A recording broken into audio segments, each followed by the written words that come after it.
Hello everyone, welcome to the Sportscast. It's me, Andy Grant. Don't worry, this isn't a video telling you that there's no Sportscast this week. There definitely is, just with a twist. As is the Merseyside derby, me and Gary sat down talking all things Liverpool and Everton, a look back to the past and also a big look towards this weekend. Something a little bit different. Hope you enjoy. I'll see you next week. Hello everyone, welcome back to the Across the Park podcast, and it's that time of the year again. It's our derby special. And anyone who's followed the channel or listened to us for a while will know that this is us going back to our roots. We used to have 2-3 reds and 2-3 blues across the park, across the table every week, fighting with each other. Thankfully, these days, we only have to do it twice a season, or 3 if we're lucky and draws in the cup. So this week, lucky to have Andy Grant, my fellow podcastee. So we share a room a few times a week doing the sportscast. So welcome, Andy. Yeah, no, thanks for having us, mate. Appreciate it. And more fortunate to be joined by Jack Hellier from In Demand Radio. Jack, thanks for backing me up. No worries, mate. It's nice to be here after a win. Very rare to be here after a win, so I'm happy. It's very rare for any blue, I think, to be speaking after a win. So yeah, you're right. So for the benefit of our listeners or viewers, we are recording on a Thursday, so it's the day after Everton's victory at Wolves, which is our first since the middle of October, 4-0 victory at Goodison Park. We're not going to be reviewing that game, although we might refer to it when we're obviously previewing the actual derby. Now, lads, before I take you into this week's fixture, which is the early kickoff on Saturday, I want to just talk to you generally about your derby memories. So we always try and do this on a derby episode. I'm going to start with you, Jack, as the blue. So, Jack, going back to when you were younger, I don't want to say what's your first derby memory. What was your memory of a derby when you were growing up as a kid? I think the first and the best one for me, and this would be very short because there's not many good ones, was it Andy Johnson? Or was it Lee Carsley? Because I get them confused all the time. It was Andy Johnson. That was it. Yeah. That was like that. That was the first derby I went to, and that was probably the most memorable moment. And obviously, it was the iconic picture at the end. It was a lovely day that as well. That was an early kickoff. Yeah. It was a lovely day. I remember standing outside the pub the rest of the day. It wasn't one of my first derbies, but yeah, it was a top one. But just generally for you. I just love the fact that you remember the weather. That's how rare these things are. You remember the weather. No, I remember the weather because listen, anyone who enjoy. I mean, I'm not saying you have to enjoy a drink to go to the match, but if you did go for a drink before and after the match, if it's a nice day, it's an early kickoff and you get a good win. You know, Andy, above anyone else, it's a nice day, isn't it? When you've won early. A lot of Liverpool's victories, though, I couldn't say what the fucking weather was like, though. Do you know what I mean? That's before you go on, carry on. He's coming, he's ready to go. He's ready to go. He's ready. He's literally go on, carry on. He's like a caged animal. Yeah. Couldn't even wait to be brought in. He had to just kill Jack's section up. Yeah. So Jack, before we come back to Andy, who's desperate to just rip into us, as a kid in school, what was there any kind of derby traditions, whether it was going the game, going to watch it anywhere? It was always a nightmare, really. It was always a nightmare. It's still always a nightmare. It's something I always dread. And when you used to get them in the cup, you'd just be like, oh no, God. Not again. So yeah, in school and stuff, it was a nightmare, but it's got better. It's probably got more bearable because your expectations probably drop a lot. Oh yeah. Do you know what I mean? It was tough when you were kids, wasn't it? And you that naivety of thinking, oh yeah, it's just another game, which some of the pundits do say, oh, no, it's another game. It's, anything can happen in a derby. That's bollocks, isn't it? No, loads of rubbish. Yeah. It's normally written on the wall pretty much. I remember Liverpool, we could go through a bit of a rough patch, and then as soon as they play us, they just turn it on, and then after that, they'll be on a roll, and then we'd be playing rubbish, and then we'd play them, and then we'd still play rubbish. And nothing would change. You'd be fuming about it. There was a period in the 90s when, again, I'm showing my age a little bit more here, but Dogs of War and all that, which it was almost the opposite of what you were saying. We used to just turn it on for that derby and we'd kick Liverpool off the pitch, and Liverpool had the Spice Boys and McManaman and Fowler and McAteer and all that, and he didn't fancy a derby. Yeah. But unfortunately, the maids of sterner stuff these days. Andy, just going to bring you in then in terms of your childhood memories will be a little bit more aligned with mine, but I know you're a bit younger as well. But what did the derby mean to you in your household and your neighbourhood? Yeah, so my dad was a Red, so yeah, grew up a little bit Liverpool fan. I remember through primary school and through seniors. Again, I'm similar to you, Gary. It wasn't one of these where I am now, where the derby we're expected to beat Everton. I've got loads of memories where under David Moyes, Andy Johnson and Tim Cahill, just all kind of names you think that's the Everton I thought was the best Everton kind of side. As a Liverpool fan, that I kind of dreaded and stuff. So as a kind of early childhood memories, it's just kind of 50-50 games, really, where you didn't really know what was going to go. I think as I've got a lot older, it's become a little more expected to win. And also I think the bitterness on both sides, I think, has definitely grew as well. But I think for me, that's only because Liverpool have become a lot more successful, like you say, in the kind of, apart from the treble season and stuff, where we were a cup team, really, weren't we, Liverpool? So it was a bit more, when we played Everton in the league, it wasn't a case of, if Everton win, they're going to derail our title charge. It was never like that. So I think for me, as a child, it was almost going into them like just wanting to have bragging rights with your mates on a Monday morning type thing in school. And it was almost a 50-50, I thought, for large periods of our kind of childhood. It's a fair point, obviously, on your podcast and our podcast, we talk a lot, or you talk a lot about Everton fans maybe not giving David Moyes the respect he deserves. I guess that's where it's born from for you, is you remember how tough it was to play Everton. I think from your perspective, Jack, certainly from mine, that's probably the last time I can remember where really... Yeah, 100%. We were tough to beat, weren't we? Yeah, and the Moyes era was different, but I think Liverpool kind of changed the way they went into derbies after that era. Like, I think at one point they were both kind of kicking each other, and then Liverpool kind of went, well, actually, we're better than this. And they started playing football. Like, let's play football instead of let's take the derby element out of it. And I think because we were still in that mentality of, like, you remember the Funes Murray thing situation where, like, he does that, grabs the shirt. Towards that, like, certain Everton fans would have loved that. But then a lot of Everton fans would be a bit like, it's a bit of a muppet, aren't you? Yeah, exactly. Do you know what I mean? Like, you're trying to do that where you're a player down now, but you're celebrating that where I think Liverpool kind of detached themselves from that quite early on, where they went, actually, we'll play football and we'll beat them on the park, where we weren't doing that. But I feel like we've changed a bit now. It's less, there's not as much anger on the pitch. No, and I think the modern Premier League manager, they do try to make a conscious effort to try and take that out, don't they? Definitely. To try and remove that emotion. To just try and get the best out of their team, because generally it's about the game plan, isn't it? Executing a game plan. If there's too much emotion, then that kind of goes out the window. I think the last game I can remember, I don't want to bring this up because it was such a horrible derby in the end. The last time I can remember, and you might deny this, Andy, but last time I can remember us actually playing us off the park was that Origi one. And I genuinely think that game we played us off the pitch, and it was like, you know, we just need this goal. We didn't get the goal. Obviously, you got it at the end. But I remember thinking, wow, this look a good side here. Andre Gomez was brilliant that day. We obviously had that game in lockdown, but I'm willing to admit that lockdown doesn't count because it denies you the title. So it's fine. Yeah, I'm not even on our podcast. Gary tried to kind of give it the old COVID season. And what he forgot to mention was that Liverpool were 25 points clear. You keep adding points on every time we talk about this. Thought it was 19 points. Let's just leave that one anyway. But anyway, I remember that game, that Origi game. I actually famously got off and missed the Origi goal, so it's not one of my favourite derbies. But I do remember that game being just a really tight game, 0-0, wasn't it? For obviously till the last second, and it's maybe not played off the park, but I think it was one of them. Like Jack just said, you know, Liverpool since then have probably been the better side, and he removed all that, and he generally played the better footy. I remember before that moment thinking, wow, you know, come out of derby, I'm quite proud of the way we've conducted ourselves here. Yeah. That obviously just completely sucked. Pickford done Pickford things, and the rest is history. Yeah, I mean, we'll bring Jordan up at some point. He obviously divides opinion on our podcast, but anyway, that's another topic. So you've kind of touched on, well, you haven't yet, Jack, you've touched on your favourite derby moment, which was probably one of your first ones as well. Before I bring you on, in fact, I'll ask you now, worst derby moment? So how long you got? Yeah, try and think honestly, it would be the Origi one. Because it was like the classic Liverpool thing where Liverpool do it in the last minute. We thought, because I went the match yesterday, I took me with the half, and we were 4-0 up, and she was like, why is no one happy? And I went, because we've been here before. You just know. Until our whistles were like blown, you can't stop because you think they might get into this. Half my gang of lads in the glass shoot it off the face. Yeah. What's going on then? Everyone else is stressed out.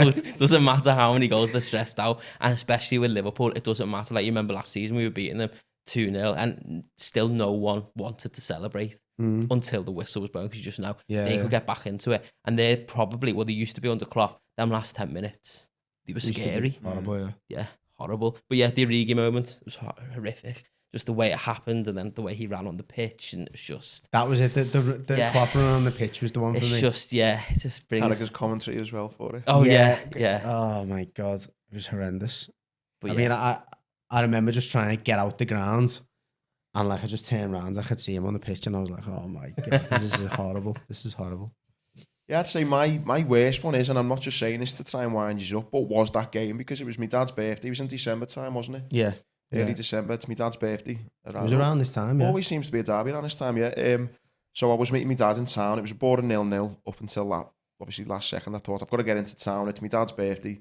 I need to leave the ground early. And as I was walking past the Sandon, obviously, that's when Origi popped up and scored. So I didn't get to celebrate it with any of the lads. I was just on my own, like, walking to town. So that's probably one of my worst derby memories.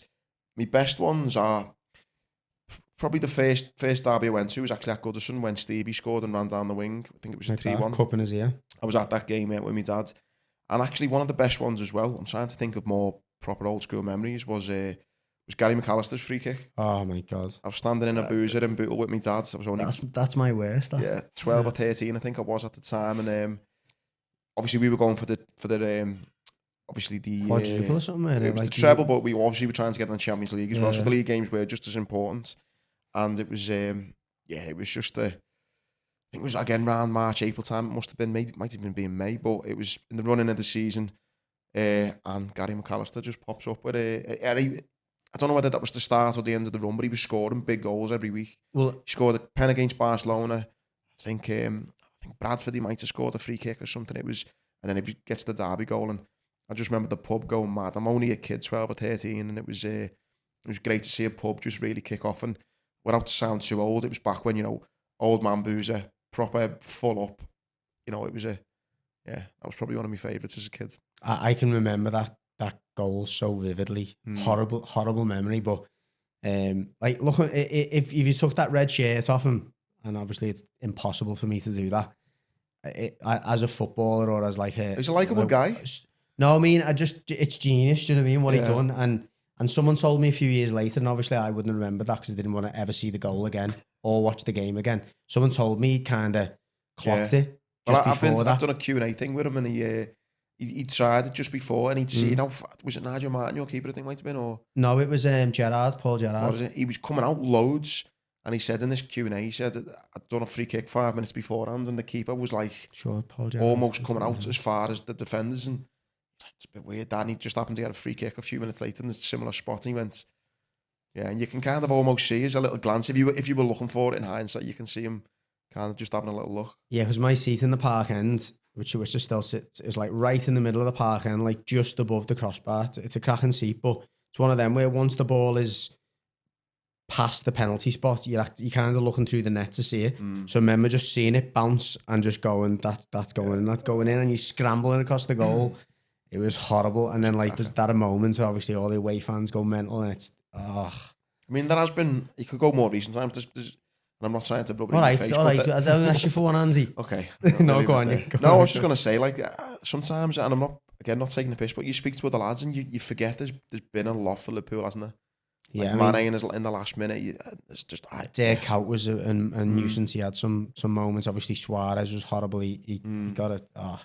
You, as Jack said before, there's too many. There's too many to... That's why I was joking at the start, saying you can remember the weather when you have your ones. I couldn't say whether it was fucking raining or what. I mean, I don't remember the weather when Dan Gosling scored that goal in the cup. I don't remember the weather. I don't even actually remember the weather last year when we won 2-0 and derailed your title campaign again. I don't remember the 0-0s where we've been awful, but again, it's the Nigerians of stuff. But I think you overheard me on the phone to another Red when we were walking in the studio, and I just said, look, if we finish the season in 17th place, goal difference above staying in the league, and we beat you and it stops you from winning the league, that'll be enough for me this season.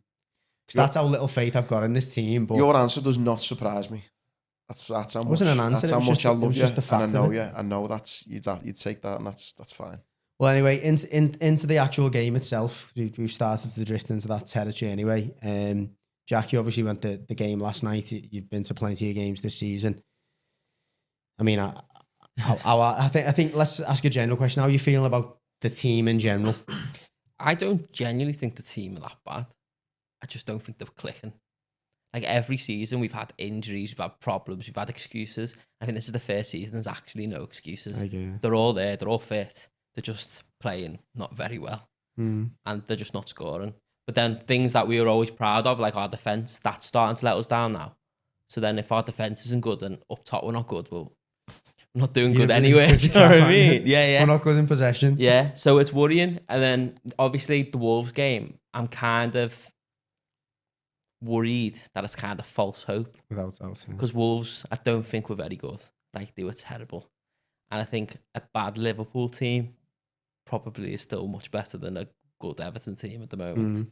Because they just don't seem to be gelling at all. Like, the way they're playing, like, nothing seems to be fluid. And I think even the way the crowd is at the moment probably doesn't help, where everyone's on their back straight away, because obviously it's not been a great season, where, like, Liverpool, as always, they've changed managers and it's somehow got better.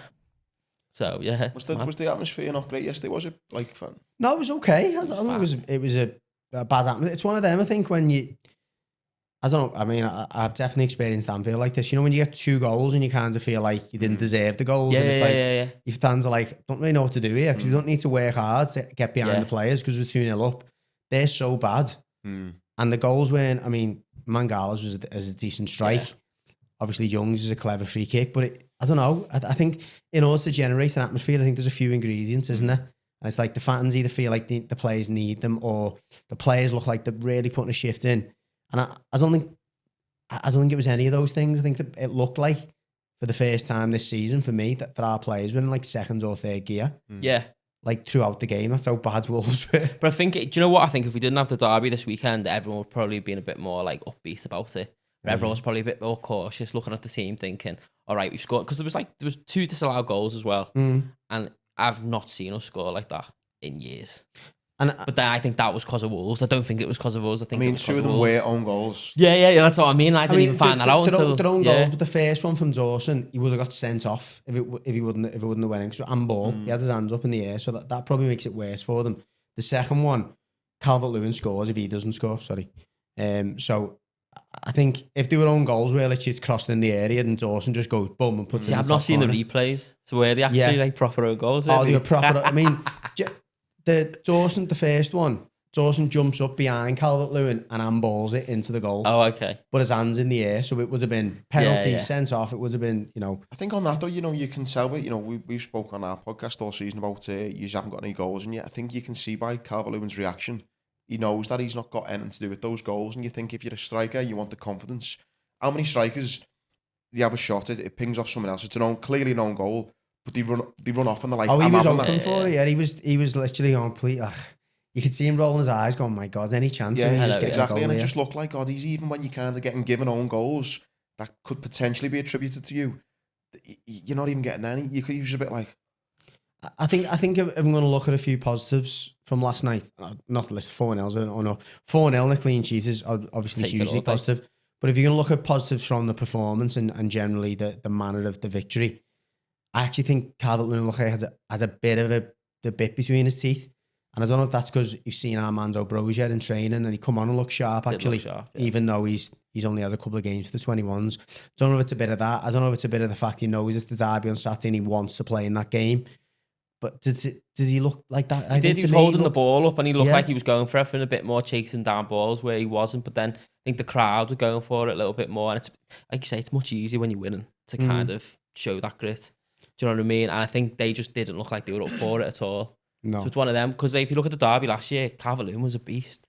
Yeah, he was holding the ball up. He was immense. So he's got it in him. But it's like, well, why is it not clicking? Why is it not every game? Was that not like... Because it's rare now that it clicks. Yeah, and I mean, obviously we'll come on to Liverpool's performance last night and results, but you know, you were there, Andy. But before we do, I thought it was a positive for us, and it wasn't just a goal. I thought Mangala, with Guy, it just felt more like an Everton base. Yeah. Do you know what I mean? 2 players who love tackling, who were getting about the pitch. He's obviously got a little bit more guile about him than Ghana Guy, but it just looked a lot more secure, didn't it? In that midfield. Just looked all around, it looked better, but it's not probably still good enough. Not polished. No, yeah. And if you put that same team, that same performance probably against another team that's probably not struggling as much, like a West Ham, where's that finish? Yeah, it's true. And, you know what I mean? Like, is that a 0-0 game? Do we lose that game? Do you know what I mean? Because there's still chances we weren't putting away. Especially near the end, where like Harrison had 2 chances where he could have easily... He was just leaning back. Pickford made some good saves as well. Boss. Yeah, he did. He made some good saves in the first half. And I think there's no doubt, and you probably agree, 4-0 flatters us. Even though we did miss chances at the end, I think 4-0 flatters. It was probably a 2-0 performance, or it was a a 3-1 maybe or something like that. But listen, we'll take the 4 goals because 100%. there's been plenty of games this season. I said this Swansea on the way. There's been plenty of games this season where we've been on the wrong end of that, where we've had chances, we haven't taken them. I mean, even the weekends, United scored 4 goals, but they look like they were in second gear. Obviously, Beto misses that chance early on. We have a few half chances. That wasn't a 4-0 game either. So I think the 2 performances this week probably balance each other out and send us into the derby in the same position as we were going into the weekend. But Andy, before we get on to obviously predictions and going through who you'd like to play, and both of us, you obviously come off the back of a 3-3 draw against Newcastle. But before we speak about Newcastle, we've covered it on the Sportscast before, but obviously talk to us about your perception of the team in general and Arne Slot. Yeah, no, I'm really impressed with it. I think the big difference that you can kind of say is the midfield in the past, which was so successful. Listen, you can't ever knock the team or the manager of how we played. Was that Fabinho, Henderson, Wijnaldum, loads of energy, covering every blade of grass. Was almost like we'll outrun you before anything else. This team, with whether it's Jones, McAllister, Szoboszlai or Gravenberch, they seem a lot less energy, but just very technical on the ball. More efficient, definitely more efficient, yeah. They break the play up well. And those kind of passes, I mean, we've still seen it a couple of times this season, but every other pass seemed to be with Klopp, those kind of long passes from Trent and Virgil. I think this time you've got the likes of Gravenberch or Jones or McAllister saying, give me the ball, and they're taking off them a lot shorter and working through the midfield. That's been a big difference. I also think as well, listen, you'll never hear me ever say a bad word about Klopp, but you could argue Arne Slot's getting a better tune out of some of these players. Gravenberch wasn't even getting in the team under Klopp, so he's definitely seen something in him. You could argue Salah, he's having his best season, he's playing, maybe he's not, I don't know what he's doing that different, to be honest, but his numbers are better than they were under Klopp the last couple of years. So I'm just really excited the way that he's carried himself, the manager. He's not trying to be Klopp. It breaks my heart seeing the manager come over and just clap the cop rather than give it a fist pump. I wouldn't mind him doing that again. But listen, it's not him. And I'd take the manager having a piss in front of the Glasgow sheet if he'd done as well as Arne Slot's done. That's what I mean. It's he's keeping to himself. He's being himself, and that's working just fine now. So yeah, in answer to your first question, it's been I thought unlikely to have seen us in this position, but I'm loving it, and yeah, I'm going to enjoy every moment of it. With regards to the game last night, just on Newcastle's ground, I think you might have been yourself, but there's been a few grounds that I've been to, and you feel like when you're singing, gets drowned out. Yeah, you're not having away. an impact on those players. You know what I mean? You're so clever, high up. innit? So it's that was a couple of times I've been a bit disheartened, but I thought Is that your excuse then? Yeah. I've just they didn't hear me singing. I've just spoke about the midfield then. I thought the problem was, and I don't know whether it was a bit of complacency. In the last month we've played Leverkusen, champions of Germany, Madrid, champions of Spain and Europe, City, champions of England.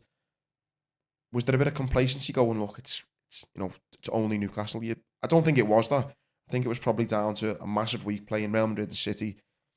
You've been ran ragged. Just after the Mayor's Parade type thing, it's like maybe getting yourself back up for those games. I almost think, and this is which brings me on to the weekend, I almost think that kind of game brings Madrid and City, very technical game. It's almost like, it felt like a game of chess. Definitely against Madrid anyway. It was a game of chess, thinking, you're almost working each other out, and Slot's been great at going in at half time. And then he likes that. He likes to be in a neutral position at half time, doesn't he? I think he's saying to them, listen, just go in. If we go in a goal up, great, but just don't go in getting beat. And then by that point, me and my team will have watched Everton. We'll give you a plan. Yeah, that seems to how it's been. And Real Madrid felt very much like that. Same with City. Now I think this Newcastle team, it was almost a bit like, we don't have to play chess with them. And Newcastle kind of went, right, we're just going to outmuscle you. We're just going to get in your face. We're going to make it really physical. And I think going from that kind of almost a bit of a standoff at times with Real Madrid, where it was like, again, a game of chess, Newcastle just made it almost like a bit of a schoolyard game where you're just all running everywhere. It was a bit mad.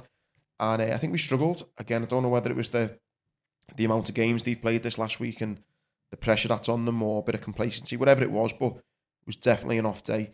Listen, injuries haven't helped. I know it's getting spoken about so much in the media, all the different injuries. But listen, not got our first choice keeper, our first choice right back, our first choice centre back, our first choice striker. there's 4 positions on the pitch, and I think coming up against Gordon and Isak, it was a tough day at the office. I think we would have been lucky if we'd come away with a win. I mean, it went off. I thought this is going to be, a really special one. But then the keeper makes a blunder in the last minute. Can't even have a go at him because he's been great for us. But it was probably a draw's fair result. And you look at, I think they got a draw with City and beat Arsenal. So listen, they've got some good scalps already, Newcastle. So probably as the hours are going on past the game, I'm less and less disappointed. But obviously coming out the game, I was absolutely wounded. I think if you look at it as well, you just pointed out that Arne Slot seems to do a good job in the changing room. He's done that again last night, really. You were 1-0 down. Yeah. You've ended up being 3-2 up. And then We've won the second half, haven't we? Well, yeah. If you take out that goal, which was a bit of a mad goal at the end that he's conceded, he's effectively dominate the second half, don't you, really, after Anthony Gordon scores. And I just think it comes down, we spoke there about the team, like how Arne Slot's kind of how he's got us playing differently. Last night was all about, it seemed to me, just either individual mistakes or individual brilliance. I thought Isak's goal, I mean, he's just done little half a step to Van Dijk's left, and he's fired one in, which I don't even think the keeper saw. Our keeper's made a bad mistake. And just a couple of little moments where you thought Trent showed a bit of brilliance in, gets one cross in, it gets deflected, and straight away he puts another one straight in. So yeah, just there was almost moments there that dominated yesterday's game rather than anything else. There's a few changes, obviously, the manager made during the game. Just leading you into the game on Saturday. Did any of those changes remain for Saturday? As in, obviously, Trent comes on. Is he in nap to start because of the fact it's a derby? I think it was a mad one to play Quansah on, because coming up against Anthony Gordon, I know he's not probably best liked at you lot, but I thought he's a real talent, and it was always going to be tough. Whoever played right back, even if Trent played right back, it was going to be tough. Whether he's going to face that same threat against Hughes on Saturday, I don't know. And Dyers probably are, well, not even probably, he's without doubt our biggest threat, isn't he? Is he going in off the left though as much with like the way plays Gordon off the left? Yeah? He's quick, and he will get the. I mean, look, I wouldn't say he's as quick as Gordon, but with the ball at his feet, he probably is as quick as Gordon. I mean, that's the worry. We've got Trent coming back from fitness. I think he probably will start now, but again, Kanate missing's a big blow, especially with Calvert-Lewin. Always seems to raise his game. And, Beto as well, like, two big physical players. The big worry, though, is, I just mentioned earlier, like, the kind of midfield getting overrun at times against Newcastle. McAllister's now suspended, so he's going to be out. And I think if Everton approached the game the way Newcastle did, almost, again, I keep using the word chess, but not to play chess and actually just get in our faces. I don't think Dyche knows how to play chess. Yeah, it's probably drafts, isn't it? More. No, I think he plays Connect 4. Yeah. But if he plays something else other than that, and just starts to kind of make it go back to what we mentioned before, kind of just bullying. If they try to bully us, I think that's where they're going to have a bit of success. Because if you try to play football against us, I think that midfield is going to be Szoboszlai, Gravenberch and Jones. I think if you try and play football like we've played against City and Real Madrid, I think you still come up short, and it could be a bit of a massacre. But I think if you actually start to try and bully us, and if you want to match us for energy and chase us down and don't give us a minute, which you can do on that small pitch at Goodison, I'm actually quite nervous for it, to be honest. Which I'm not just saying this, I actually am, because I thought Newcastle would be tough. And I think... I just think if the tone is right at the start, put it this way, I'm glad it's a 12:30, not a 4:30, because, it gives everyone a few more hours on the ale, makes that atmosphere just a bit more on edge. I hate the 12:30 kickoffs. They normally stink of a poor atmosphere. It probably won't be because it's the derby, but I think 12:30, sometimes even the players sometimes take a little bit longer to get going. I think that'll play in our favour, because I think if you come out the blocks quick and make it a tough one, I don't think it's as clear cut as some Liverpool fans think. No, fair enough. I think briefly going back to the Newcastle one, I think you make some good points. Certainly the comparisons around the way Newcastle played last night and the way we might try to play. I almost wish that we would have been that team coming in off the back of those games you played against the Cities and Real Madrids, and we had the chance to kind of capitalise on it, half on the way. Because I think he'd learned a lot from that game last night. He didn't give us the midfield three was just on us as soon as we're trying to play through the back, and they were just on us straight away. Like, we got caught in possession quite a few times yesterday, and I think, like I say, if you can make it an energetic midfield, I think you'll have some success there. Jack, your thoughts? I don't know. Just from an Everton perspective. From an Everton perspective, do you know what it is? Like last year, I was like, it's Klopp's last derby. And I thought there's a bit more to it. And I thought they might come in and they'll win. They obviously didn't. and I'm looking at it, it's the last derby at Goodison, and every Everton fan will go, well, we know what's written on the wall, that they're probably going to win and absolutely batter us. And so, do you think the first game of Bramley Moore, loads of people think we'll lose that? But I don't know. I think Arnie Slot's unbelievable. I said this the start of the season. I thought he tactically he's just silly, like so good. And like he knows what he's doing, and like the way he comes in at half time and like changes it all. Like he won't need 45 minutes against us to kind of work that one out. That's like 5 minutes. He'll be like, let's just switch this over. Asking for the time. Yeah, After 5 minutes. Yeah, we're but on it. I don't know. You never know with the derby. You don't know. I'd be happy with a draw. I said this last year, where you're happy if you just don't get absolutely thrashed. Liverpool fans obviously not going to be happy with the draw. They want to win, or draw's obviously better than loss. It's the emotion in the game, though. I think we've not seen Arne Slot now deal with like really bad refereeing decisions. Where the manager's coming out after the game and he's really irate and he's on one and stuff and things aren't going as well. We've not seen Arne Slot like that. And I think if at half time, I don't know, there's a few bad fouls or there should have been a red and there's not, and it's the ground, the atmosphere is all rocking. Like we haven't seen him react. Yeah, I get in what that you're way saying. yet. So I think if you can make it, I think that's your chance. If you can make it really emotive. I just don't know if we can. I know, and you know what? Pointing to that, I think you make a good point there. You could certainly do that, even as early as 3-4 years ago. Now with VAR, you can't get away with any of that. Yeah. Like little nonsense off the ball, a players might be able to do, or leaving one in on a player. It gets pulled up so quickly that I think, I'm not saying it's gone from the game or the game's gone or any of that dramatic memes that go around, but it's not far off that. I don't think you can get away with the dark arts as much as you could now. Yeah. And that plays in the favour of obviously sides like you that don't really want any of that nonsense. They just want to get the job done and play football. But look, it's the you said before, Jack, it's the hope that kills you, and it is, but it's also the derby hope that kills you. And the closer you get to that kickoff, particularly when you've had a pint or two, and you're like, you know what? Yeah, You do. That's the thing. But team comes out, and you're like, you know what? The one I never had that kind of hope was last season. Yeah, I we agree. played really well. I was to me, it was written on the wall. I was like, nah, we're not going to do anything here. And then they outplayed themselves. And I don't know if it was just because there was no pressure on them and stuff. Like Calvert-Lewin was just immense. And I think it's players like him we need to turn up at the weekend. If he doesn't turn up, then we've got no real hope. On that note, though, I remember I was away. I was actually in Ibiza. It was last April, wasn't it? That game must have been.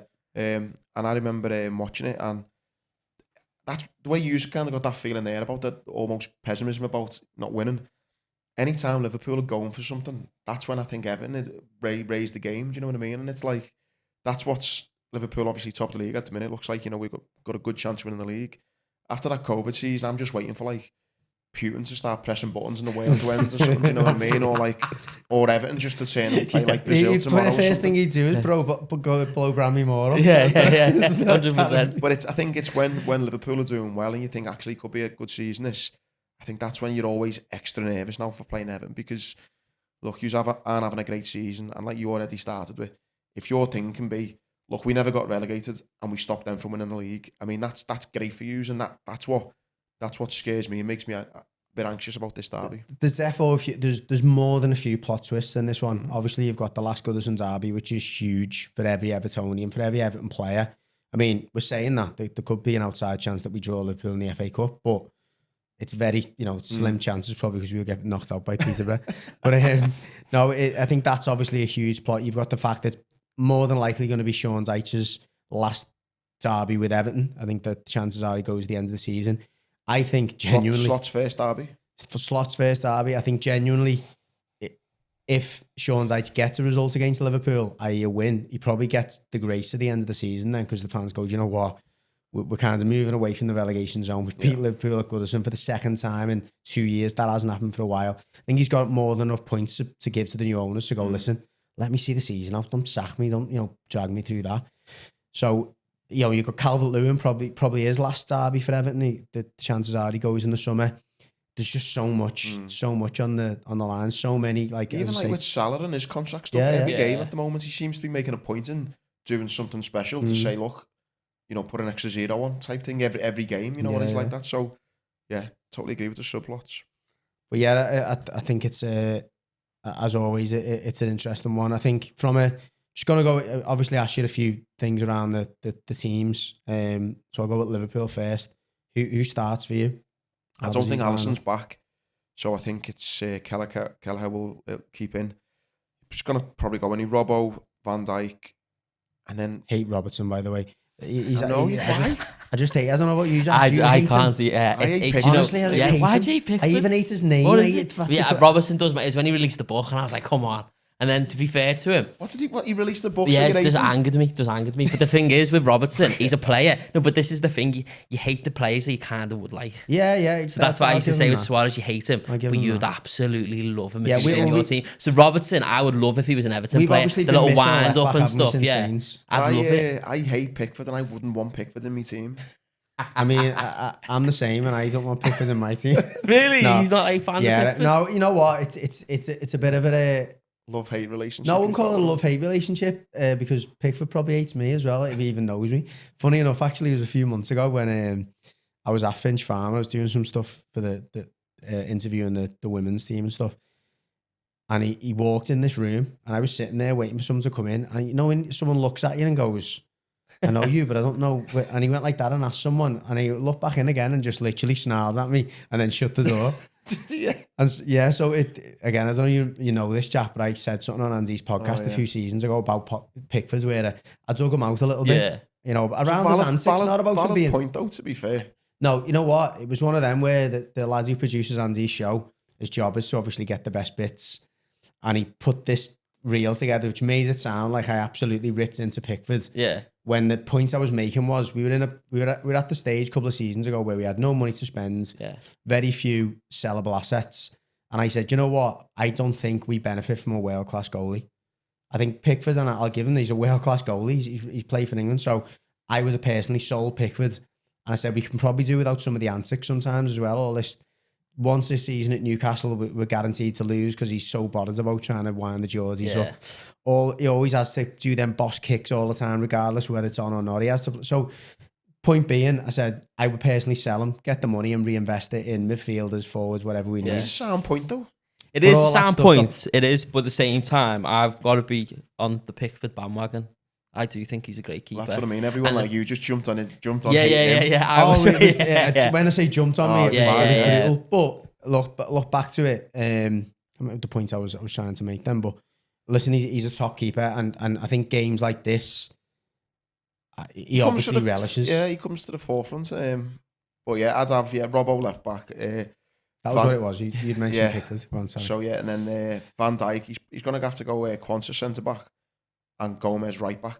Although, I'd have Gomez now centre back, and I'd have Trent at right back, which was like say he done it a bit weird in Newcastle, but yeah.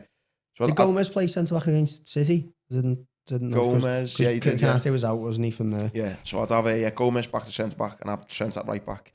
Hopefully he's fit. How long's Bradley out for? I think it was only a couple of weeks. I think. So Trent, Gomez, Van Dijk, Robbo, and then midfield with McAllister out. It's probably going to be Szoboszlai, Gravenberch and Jones. And then up front, obviously, you're going to have Mo. I'd go with Diaz down the middle and Gakpo on the left. And I'd fucking keep Núñez as far away at that ground as possible. Was he crap last night? Oh, I'm done with him. Really? I'm done. Done with him. See, he worries me. He's so wasteful. He worries you know what? me. He's probably a good player for the derby. Like, a bit like Pickford, isn't he? Bit mad, you don't know what he's going to do. But he's so wasteful. Yeah, and on all this captain chaos, and he runs around and he causes problems. He does cause problems for himself. He just doesn't score goals though. And it's like, if I put my running blade on and I ran round for 90 minutes, I'd probably cause problems. I wouldn't score, but I'd cause problems. Like it's. Beto was a bit like that, isn't he? Yeah, but still not as good as him. I think Núñez over Beto. Like, as much as I love Beto as well. I'll probably look stupid because a derby is the type of game where someone like a Núñez and or like a Suarez, by the way, I'm not saying Suarez anywhere like Núñez, but I mean those type of mad players like Pickford. Divisive. Yeah, divisive. He might end up doing something and I'll eat my words, but I think as a team, Liverpool, if Jota's not injured, I don't think Núñez gets anywhere near that starting 11. I really don't. And I think so tomorrow I'd like to see him going with Diaz down the middle, Gakpo to the left. He's looked good at times, turning him to his right. And obviously Mo, the form he's in, he gets in 20 team in the world, doesn't he? But I'd and when you say like that on paper, you think, God, how are we not winning? We definitely should win. Yeah, man for man. I mean, I was going to go through that interestingly in a minute. You obviously said you wouldn't have Pickford in your team. You'd still have Kelleher over Pickford? Yeah. Yeah? I think Kelleher's brilliant. Listen, he made a mistake, didn't he? On Newcastle. Not great with his feet. Not great, like, at all. I mean, most of my mates, Red mates, are like, oh yeah, you think he's good? Try and put him under pressure when he's got the ball and he goes to bits. You say that though, but Alisson's made a couple of mistakes with his feet, and the way that Liverpool play now, we're coming in so deep. You know, Van Dijk's taking the goal kicks type thing.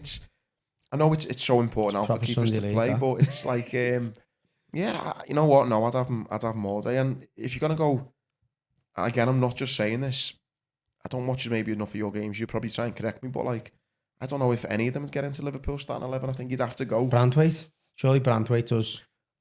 If Konate's not injured though. Not even Konate. I'm not saying he's crap, Konate, but Konate just stinks of a mistake, and he just looks like he's obviously an athlete. He's not. But he's personally, been unreal this you put season. Branthwaite next to Van Dijk, that's probably the best two centre-backs in the league for me. I'd have on the form this season, I'd have Konate. I mean, we're not going to go through this because I think it'll anger so many Evertonians that you'll pick every single player as Liverpool. But let's yeah, sorry. I mean, you tell me your team and I might change my mind, but at the minute, I don't. Oh no, listen, I'm not confident to be fair. You're not going to change your mind. I was only pinning on to Branthwaite. I thought if I can get the goal in Branthwaite, that's 9 out of 11. That's probably a victory for me. I'm sorry, the two you pick I wouldn't go for, but yeah. What's yours then?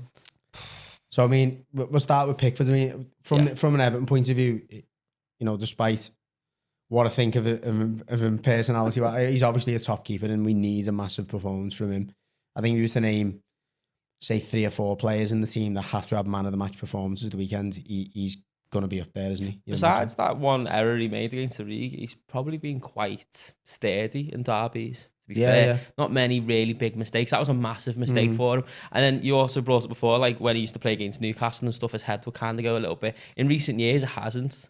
Like, he's actually probably been quite much calmer than he used to be. I remember one of the games was when Frank Lampard took over, the game where the Just Stop Oil guy came on. He was benched. He said he was injured. He missed one game. And you're like, you're not. You just don't want to play him for this one game. Exactly, yeah. And I think now his head's so much more on. He's still... But I think loads of keepers are like that. The big characters. Like Alisson and Hellier, probably two. The very, like, Alisson, for example, his head's screwed on. But personally... I would rather face Alisson at the weekend than Kelleher. Don't know why. I just think that Kelleher is unbelievable. Yeah? I think he's so underrated. Do you think he's better than Pickford? Yeah. Oh, you do? No, I don't. Actually, no, I don't. I don't. But I don't. I didn't. Did you hear me say it? He's going to zoom in on his eyes for that. Do I turn this way? No, I don't think he's better. But I think Kelleher's... I do think Alisson's a little bit overrated.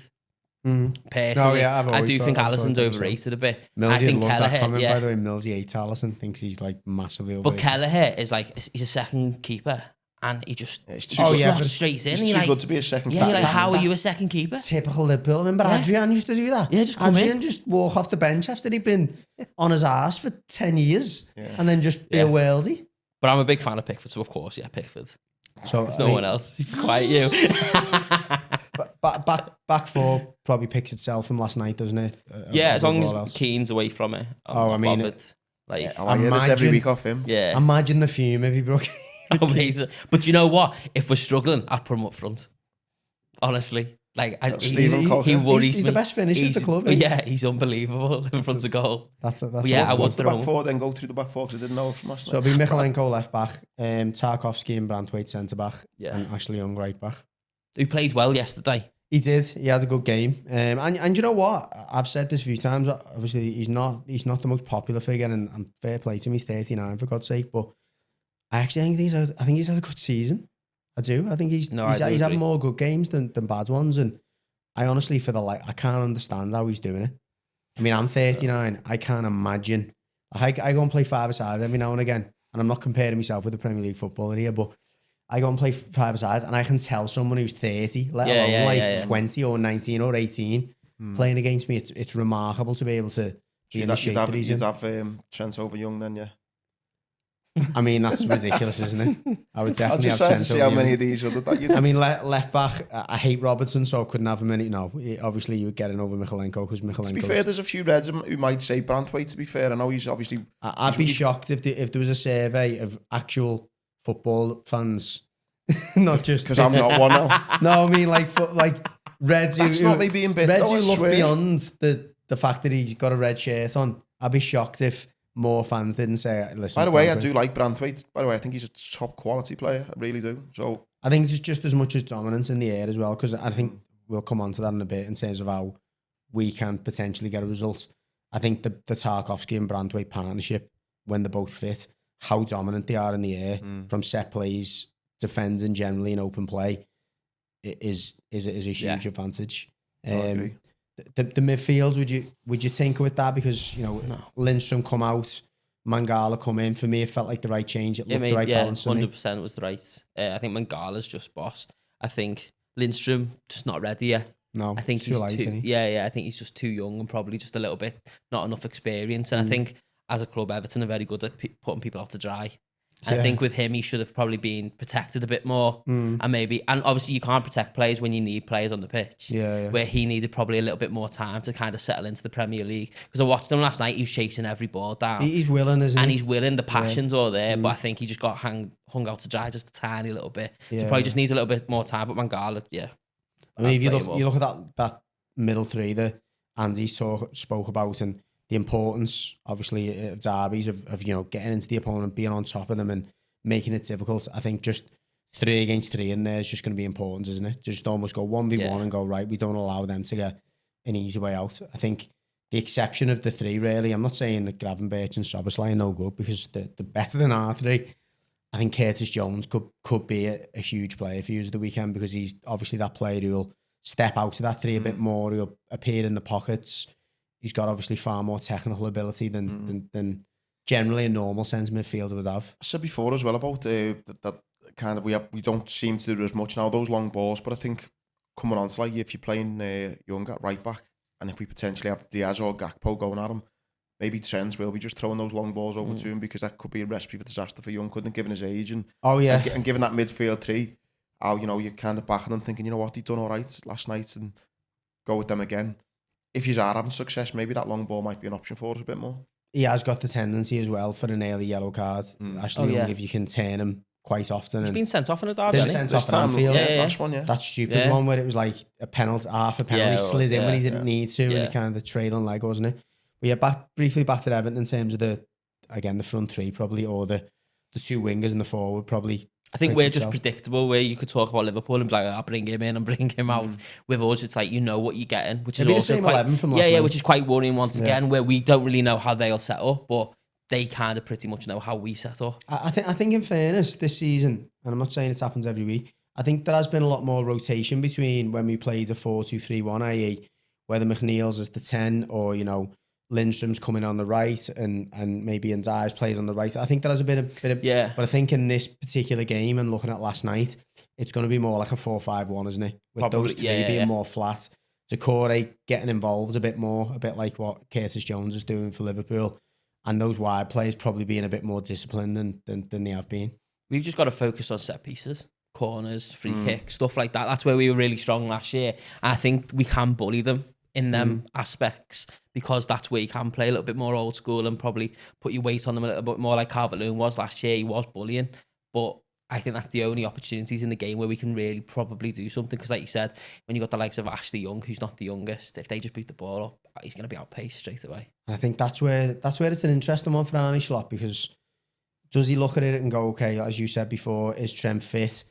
Does he look at it and go, Everton's best chances from the aerial threat, do we put Quansah in there just to add another 6 foot plus player in there to go 1v1 against Tarkowski, Calvert-Lewin and Branthwaite? Because if you look at it, if Trent does come in, we've got a corner, a free kick. Who marks those 3? You've got obviously Van Dijk and Gomez, but probably going to be a Robertson or maybe a Gravenberch. He's tall, but you don't associate him with getting up and dominating, do you? He's just that presence, isn't he? And that's where we're lacking in Kanate. I think he is a big, strong lad, and that's where we are definitely missing. It is going to be interesting at right back, because, again, if Trent's not 100% fit, again, I wouldn't be as worried if he was going forward as I would be with Newcastle striking with Isak and Gordon. So I could understand why he'd put more defensive-minded players in rather than Trent. But it's whether he thinks he's that much of a threat and he puts Trent in, or he does think of the set-piece thing and put, actually, no, we'll leave Trent because I need to bulk up the height in their set pieces. And I think we might have only conceded one, and that was against Newcastle set piece this season. I don't think we've been that bad, But given, like we spoke about your result last night, you know, all your 4 goals, and even the ones that were disallowed, all come from free kicks. So I think that's going to be your best chance of scoring, because I can't see you's playing. Cutting you open. Nah, you aren't playing that football, and you know, we're stood there going, where are you, chasing them, and you finish off like a perfect team goal. It's going to be some kind of 40-yarder out of nowhere, or a 40-yarder? Well, We haven't got anyone on our team. Do you know I what don't I think mean? anyone can hit the ball 40 yards. It's going to be, yeah, that's it. yeah, we'll go for like 25 yards then. Yeah. But it's going to be one of them, just out of his feet, bang, or a set piece, like a penalty, a free kick, corner. Is there anyone else for you, Jack, that you look at it and go, you know what, they could come to the fore, that you know, there's a game really? Not really, no. No? In all honesty, I think we're hoping, Carl. There's too much hope in this, where it probably more comes down to how they turn up. Yeah, it's Where true. like last year they came and there'd be a lot of excuses for A bit how they flat, performed. weren't Like they? they came flat and they looked like they weren't really up for it. They're probably up for it a lot more this season, because obviously where they are on the table, how good Slot is and stuff like that. So I do think a lot of that probably comes down to how they set up. And we've got to kind of make the most of our chances, which we probably haven't really done. But then, like you say, things in the derby can sometimes go with you, go against you. And No, so we're on. only, what was it, 13, 14 games in, but every time we haven't won, we've bounced straight back the next game as well. Yeah, that's another thing, yeah. Refreshing to know. Sounds like an Everton stat as well. Just another one. You think, though, like a lot of teams, though, especially new manager, you know, you get a defeat or you face your first bit of adversity, whether that's a last-minute equaliser or against Forest. I was at the game and just got beaten. It was just like, well, that was crap, wasn't it? The next game, straight back at it. So you're hoping that he can. So it's bring just that such again. a short turnaround. This is like an abnormally short turnaround. I know you have it with Europe and stuff, but like to play Wednesday night and then to play Saturday morning just feels. You don't look fit sometimes. I was watching like Decore yesterday. I thought, you don't look fit. You don't look like fast enough, as fast as you should be. And I was just looking like, I don't think Decore's ever been fast. Like no, but he looked like he was struggling in like the fifth he minute. always looks like he's Yeah. I was just watching him. I just thought, how's this gonna go on Saturday? And I think everyone was kind of looking at the game, watching it, going, well, how's this gonna go on Saturday? It would never happen, right? But like the romantic in me thinks, I'd love it if he just threw Brozier and Calvert-Lewin up top. He went 4-4-2, Burnley style. He was just whipping balls in the box, and it was like Ferguson and Kevin Campbell years ago in the derby. Yeah. Obviously, that's not going to happen. I think it would be mad for him to do, and it probably. But be I'd give him a suicide. chance. That I was going to Brozier. say, I'd be more scared if you'd done that. If you just put two big lumps up front and started just casing the ball. It up would there. definitely raise Yeah. some eyebrows and probably put the cat. I do think that's what you probably have to do. Make the game really boring. Mm. Make it just. Just go for loads of free kicks, you know, Yeah. up in the air, the elbows out and all that. And Oh, I don't think there's any doubt that that's the way that Sean Just- Dyche will be wanting to set it up. And to be fair, I think it's probably our best chance if we're going to be honest. I think there's one player for me that I wanted to point to, and obviously McNeil's going to be a big feature on the set plays. I really think this could be a game for Ilman. I think he's kind of been that player where in most games he features, he picks the ball up, he beats a man, flashes one just wide. I just feel like he's got a moment in him. Do you know what I mean? And he is an exciting player. For me, dramatically, he's probably the most exciting player I've seen at Everton since maybe, you know, a Stephen Pienaar or because he has got that genuine pace and ability to beat a player, and he's got something in his locker. Player like him, he either has a great day or a bad day. Yeah, that's it. And it's that you'll know that in the first few minutes of the game. Yeah. You'll go, you're either going to have an absolute boss day here, or you're going to really, really struggle. And I think I watched him last night, and he is just so like, he just plays with no fear. Yeah. And that's what we want. We need him to play with no fear at the weekend and have a shot. We're quite bad for kind of always trying to walk it in. Like, I'd rather you miss a shot from outside the box than trying to always. I think he's that type of player. I don't think he's inclined to go, you know what, I'll lay it off. He'll have a pop. I'd rather you always do it, especially in a game against Liverpool where you're not going to get many shots in front of goal. So, yeah. Okay, so, right, into the deep end now. Predictions. Do you know what? I've said, listen, we talk about on the Sportscast all the time. I say about Everton, I worry for you going down in a sense because you just can't score goals. But you've mentioned it before about the central defenders plus Pickford. You know, you have got in you to be solid at the back. But, you know, with that manager, if he gets it right, your centre halves, you know, quality, your keeper's not bad. You just can't easily keep a clean sheet. So that scares me. The thing that caveats that, though, is the form that Salah's in. Do you know what I mean? He looks like he'd score every week and no matter where he's playing.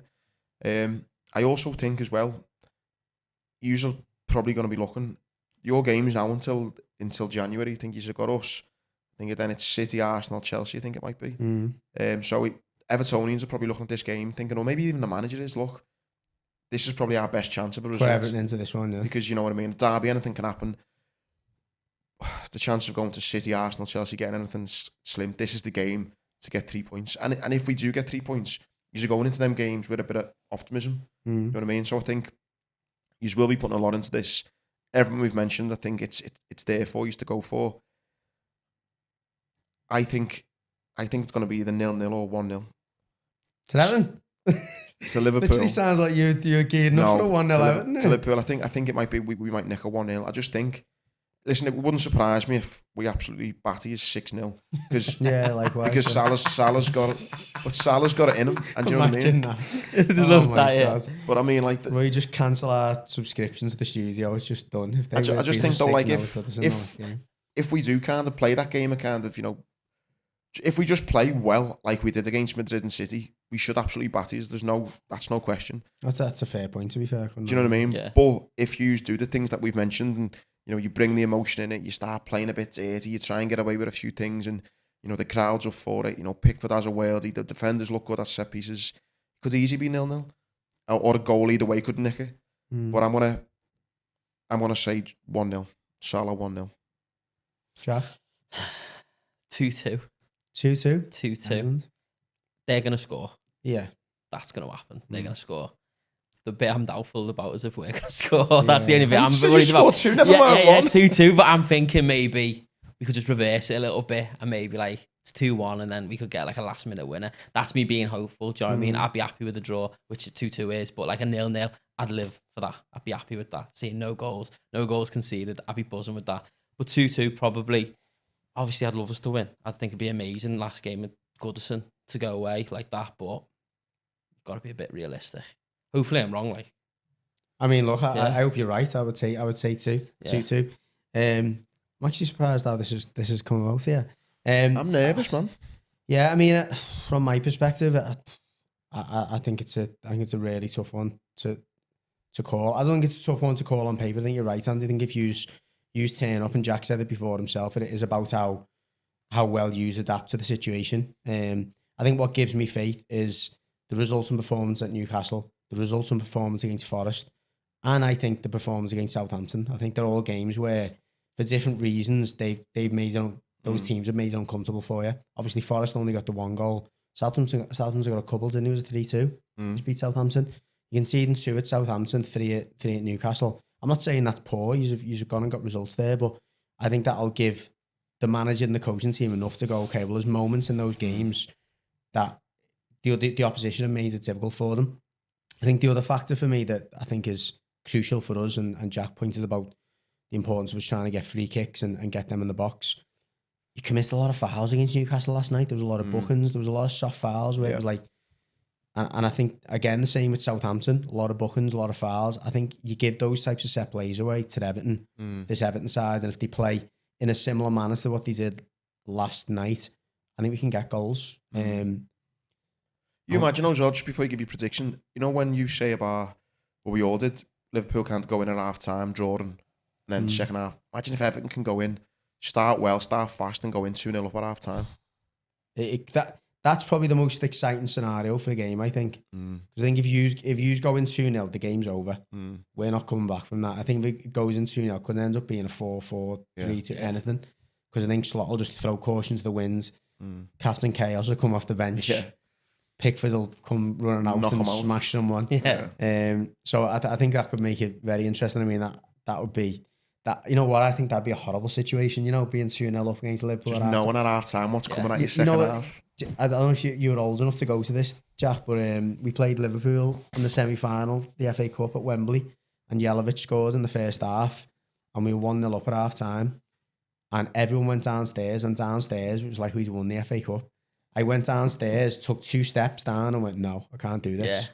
I went and sat in my chair and just had my head in my hands. It doesn't feel right, this. Yeah. And 1-0 literally- up and you feel like but it was right. They hit the bar within 2 minutes after the... Yeah. Like, Andy people were still Carroll, downstairs. Yeah. They hit the bar and then scored within like 5 minutes half time, and it was just that feeling that through the whole And second mine half. was against Chelsea in the FA Cup that you scored too early. You're I like, didn't "Nah, even, what are you I didn't doing?" see that goal. I was still trying to get in the I was seat. like, "You've scored too early. What are you doing?" But yeah, I mean, going back to it, I think you're spot on. I think what the score at half time is probably a cliche in footy, was going to be a huge factor, and whoever gets the first goal, I think it's going to be a big factor.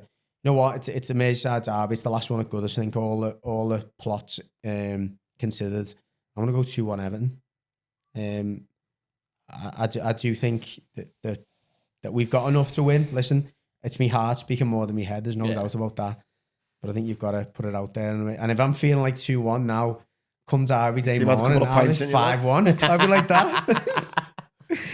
But no, jokes aside, lads, thanks so much for coming on. I've enjoyed it, mate. Thank you for good. having us. It's been dead interesting, and it's derby week. I think it's always I think it's always a great advert for the city for me. Hopefully, whatever the result is, there's no unpleasantness about it. I don't think there's any need for that. I think for Liverpool fans, it should be a special one, the last one at Goodison, because the whole lot of jokes obviously about what a state Goodison's been for Woodison and all that. You're even going to miss that terrible away end. Must be the way. Is it the worst away ends in the Premier League? Do you think, apart from like? Do you know what? I've been to Goodison twice. I've sat in the lower Bullens, and I don't know what the other stand's called, opposite, up on the far right. But I've never actually sat in the away end. Haven't you? Oh my For god! the fans. You need to get Been in to there. Goodison twice and sat in with the home You end. need to try and jump. If you're not going on Saturday, you try and jump the gates and just get in the away ends. It's an absolute shithole, isn't it? Yeah, but I'd rather that any day than Newcastle. Like you said, you just don't feel like you're in the same stadium. I know what you mean, but it's so unpleasant downstairs in that lower Bullens. There's no room. It's just Lower Bullens, yeah. and the wooden seats and everything. But yeah, I think honestly, I think it's a special game on Saturday because I agree. Goodison will always have a massive place in the city's history. And yeah, I hope the last derby game at Goodison does it justice. Memorable one, yeah. But on that note, thanks everyone for tuning in. As always, if you're a Blue, hope you enjoyed the game at the weekends. If you see me or Millsy, please give us a shout. Love to have a pint with you. And hopefully it's a good one for all of us Blues. If you're a Red, do one. Nah, anyway, listen. No, thanks for tuning in, everyone, and all the best. Up the Toffees.